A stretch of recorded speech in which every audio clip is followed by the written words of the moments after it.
अस्सलाम वालेकुम, welcome back to my channel. कैसे हैं आप? उम्मीद है सब खैरियत से होंगे, अपने अपने घर में खुश और आबाद होंगे। आज हमने बनाया बहुत ही मज़ेदार सा देसी आलू गोश्त ग्रेवी का सालन, जिसे बनाना बेहद ही आसान है, झटपट से बन जाता है। घर के मसालों से ज़रूर आपने ट्राई करना है और फीडबैक देना है।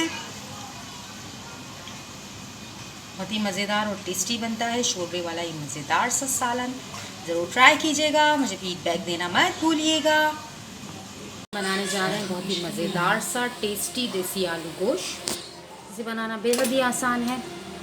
हमने 1 कप के बराबर जो है ऑयल गरम कर लिया अच्छे से। उसके अंदर हम डालेंगे 3 अदद बड़े साइज की प्याज। ये देख लीजिए, प्याज जैसे ही लाइट ब्राउन होगी, प्याज लाइट ब्राउन होंगी, साबुत खड़े मसाले डाल देंगे। 2 अदद काली इलायची, दालचीनी, 6 अदद लौंगे, 10 से 12 अदद साबुत काली मिर्चें ये डाल दी। इसी के साथ हम डाल देंगे 3 अदद आलू। 2 से 3 मिनट हमने आलू को फ्राई करना है।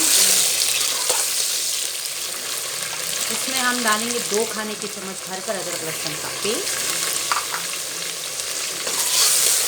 तो भी भून लेंगे अच्छे से।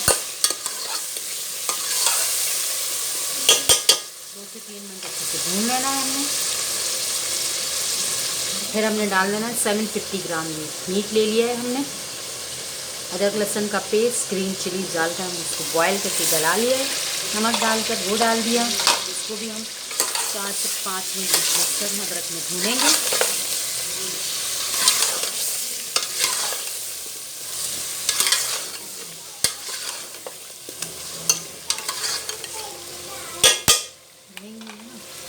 अदरक लहसुन में गोश्त और आलू को हमने अच्छे से भून लिया। अब हम इसमें डालेंगे 1 टीस्पून भरकर सॉल्ट डाल दिया। 1 टीस्पून धनिया पाउडर यानी कि कोरिएंडर पाउडर, 1 टीस्पून हल्दी powder, 1 teaspoon red chili powder यानी कि पिसी हुई लाल मिर्चों का पेस्ट वो डाल दिया। भूनेंगे। यहाँ हम डालेंगे 3 अदद हमने टमाटर लिए और 10 अदद छोटी हरी मिर्च, इसका पेस्ट डाल दिया। 7 से 8 मिनट अच्छे से हमने भून लिया। अब 1 चम्मच भर के कुटा हुआ धनिया भी डाल देंगे हम। इससे इसका बहुत ही अच्छे मज़ेदार सा टेस्ट आ जाएगा। भूनना है अच्छे से, इतना भूनना है कि इसका मसाला जो है इसका कच्चापन दूर हो जाए। अब हम इसमें डालेंगे 1/2 कप के बराबर जो है फेंटा हुआ दही, वो डाल देंगे।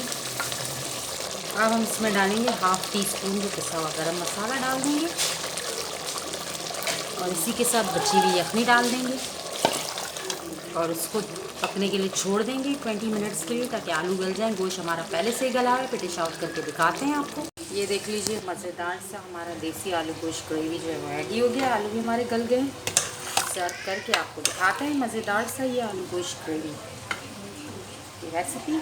देख लीजिए, मज़ेदार सी देसी आलू गोश्त ग्रेवी रेडी हो गई। हमने सर्व कर दिया है। रोटी, चपाती, नान और राइस के साथ इसको खाइए। बहुत ही मज़ेदार अच्छा कॉम्बिनेशन है। ज़रूर आपने ट्राई करना है। मुझे फीडबैक देना है कि आपको मज़ेदार सी मेरी ये देसी आलू गोश्त ग्रेवी की रेसिपी कैसी लगी। अगर अच्छी लगी तो सब्सक्राइब कर लीजिएगा, बेल आइकन क्लिक कर लीजिएगा। वीडियो को एंड तक देखा करें, स्किप मत किया करें, ताकि सारा मेथड आपको अच्छे से समझ आ जाए। गर्मियाँ हैं, अपना बहुत ख्याल रखिए, हाइड्रेट रहिए, जूसेस पीजिए, फ्रूट्स लीजिए और बहुत सारा पानी पीजिए। घर से बिला ज़रूरत मत निकलिए। ठंडी ठंडी चीज़ें खाइए और मुझे दुआओं में याद रखिए। अपकमिंग वीडियो में मुलाकात होती है किसी बहुत ही अच्छी न्यू रेसिपी के साथ। अपना बहुत अपने ख्याल रखना है। मुझे दीजिए इजाज़त। Stay tuned, stay connected. अल्लाह हाफ़िज़।